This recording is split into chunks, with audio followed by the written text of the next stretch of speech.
लागे अब साथ छोड़ा दी हो।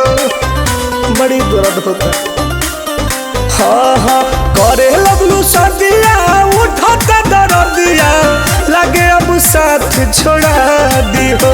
हई चुटकी भर से नूरिया ए गोरिया हमनी के अलग करा दी हो।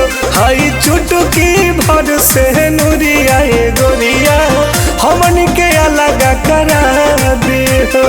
कैसे रहम तारा बिना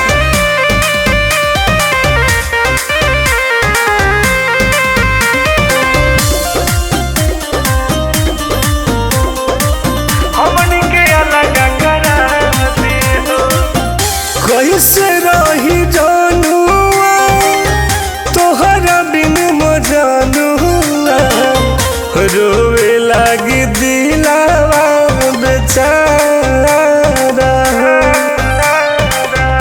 भइल का कसूरवा हो तू बारू दूरवा तू ही रहू जिए के सहारा करे जा हो।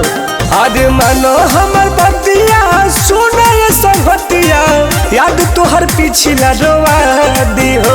हई चुटकी भर से नूरिया ए गोरिया हमनी के अलग करा दी हो। हई चुटकी भर से नूरिया ए गोरिया हमनी के अलग करा दी हो। कहाँ जाए रे दादा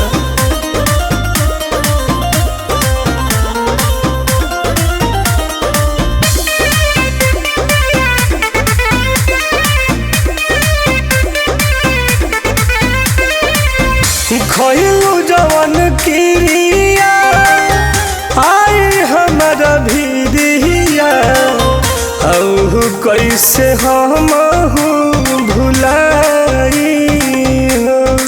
जा पियाबा के जोराबा जइबू ससुरबा भीतर से दिलावा दुखाई हो। आदे मनुष्य रोहता से टुन टुन कहेले साची पूरा करके प्यार के देखा दी हो। हई चुटकी भर से नूरिया ए गोरिया हमनी के अलग करा दी हो। हई चुटकी भर से नूरिया ए गोरिया हमनी के अलग करा दी हो।